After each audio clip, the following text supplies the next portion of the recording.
But let's look at some numbers. So let's go to my Trump approval numbers first. This is today's snapshot. And the basic trend is that it's been kind of flat. It's been kind of anemic. Nothing's really happened over the last couple of weeks, but we also took down Venezuela. And so the net effect on the polling because of Venezuela is basically zero.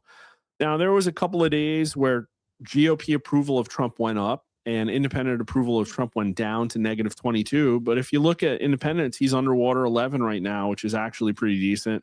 78% GOP approval is okay. You'd like to see GOP strong approve in the 60s. I think we'll get there again. Now, what's weird is that Democrat approval has just been steadily ticking down all of his first year. It was actually in the low 30s when he started, believe it or not. And now it's at 16%. And the one that really hurts here is the black approval rating. And people could say, oh, 28%, that's astounding. But he was pulling pretty consistently in the low 40s for like February, March, and April, I'm pretty sure. And that is insane that he came in and, I think the black voter generally likes the system being intact as well. I think those resonated with them. I think that they don't like the idea of elites, corrupt elites ruling over them, just like everybody else doesn't. And so now for him to lose that, and I think it's over things like Epstein. I think it's the lack of accountability. And I've heard just over the last couple of days that things are starting to come. I don't want to be like a trust the plan 2 week person, but it has to happen fast. Like I'm to the point where I don't even think we should go for convictions. It's like if we can't get them in the DC's judicial system, at least make the process the punishment, at least arrest them, at least get the evidence out there, at least destroy their ability to function. Like Act Blue is out there still raising money. They raised almost $2 billion this year. And we all know they're criminal, allegedly. And so like just raid them so they can't launder foreign money anymore. Just take them off the chessboard and maybe they don't get convicted. But then everybody knows that they were, it is what we thought it was. Like America needs the validation. And a lot of this is about the validation of fraud, because that's one of the reasons that Doge was so popular, because it validated everybody's beliefs about how bad the fraud really was. So now if we go to Real Clear Politics, I'm actually almost exactly the same as the Real Clear Politics aggregate, believe it or not. And I don't know if it's because people are window dressing off of me now, or maybe it's just because I haven't redone my like party weights or something. But Trump does not have a negative 18 that CBS News says. And also, I like Trafalgar and Insider Advantage, but I don't think he's positive either. And it happens. Everybody gets outliers, but it is starting to tick up. And I think some of this is like when Trump does dictatory things, your panels like YouGov and Reuters are a little bit more sensitive to it. And I think that might be what caused like some of this shape, because I have that, but not to the same extent. So here's what, like I don't have that dip that they all had, right? Like right here. And so he's not at the bottom. And he's really been kind of sideways for the last couple of weeks. This is total approval. The net approval picture looks a little bit different, but he's hovering at 45. He's like a point higher than where Trump 1.0 was at this point in the first term. And, I think that makes sense, because I really do think the bar was really, really low for his first term. And he was making a lot of accomplishments.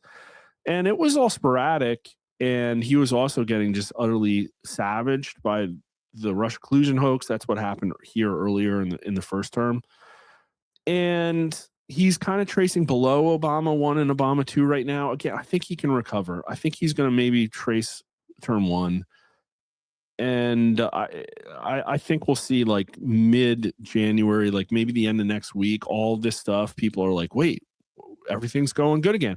The one thing that is ticking up here is that Trump lost 40% right direction over the last 3 or 4 weeks. It was mostly because of the November election and all of the counter signaling, and he's gotten it back up to 42. That's really like a big deal. And so I'm hoping that leads Trump approval there, and that we'll see the Trump approval come back up. But I don't think the riots are going to matter.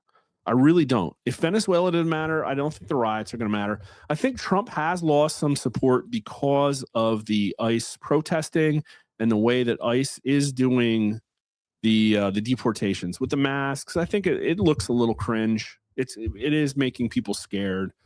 I'm assuming younger women probably don't like it, but we haven't had recent polling on it.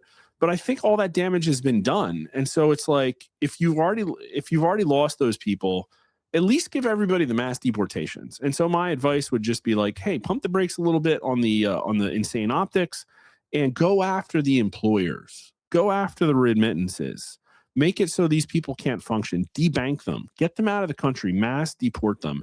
And I think that that's really the way to go because Americans are still on board with less humans in America.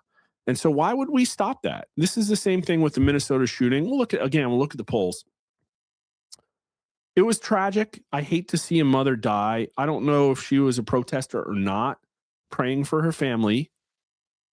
But I don't think we should change the way we're doing business there. In fact, I think we should flood Minnesota with more ICE agents yesterday.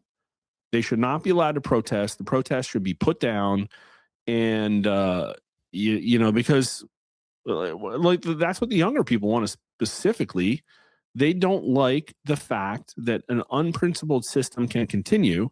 And you have a moral obligation to make sure that people are obeying the law. This is law, return to order. This is the fourth turning is about restoring order.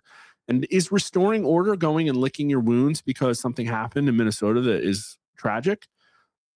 No, like, okay, it's like another day of doing business for ICE, I guess. Oh, God, that sounded bad, but I mean, you get what I'm saying. Here's the approval index, and he's doing better here. He's above Obama 1 and 2 barely, but he doesn't quite have the intensity that he had in his first term. I think he's gaining it back. Trump's always had more intense support compared to everybody else, especially compared to Biden.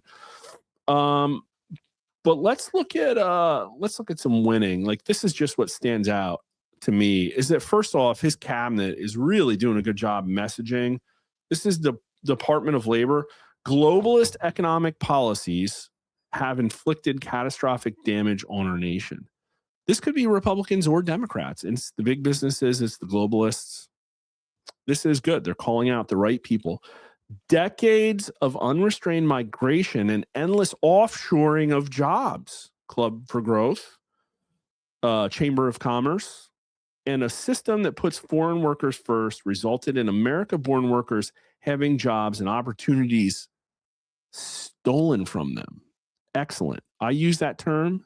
That's what's happened. Their future was stolen from them. Now the tide is turning under President Trump's leadership. All net job growth is going to American-born workers. It's like this isn't performative. This is messaging, and they're messaging the excellent way. Now they haven't come out and said that their goal is to make sure that all net job growth is going to American-born workers, but it sure freaking sounds like it, and I'm here for it. And they're ending rampant visa fraud and historic investments are pouring into our nation. But there's still progress. They're not claiming that the mission is accomplished. There's a lot of progress to make in our fight to fix decades of globalist damage, but the future of our homeland is brighter now. Homeland is brighter now that patriarchs are in control. It's gorgeous. It's gorgeous. I love it.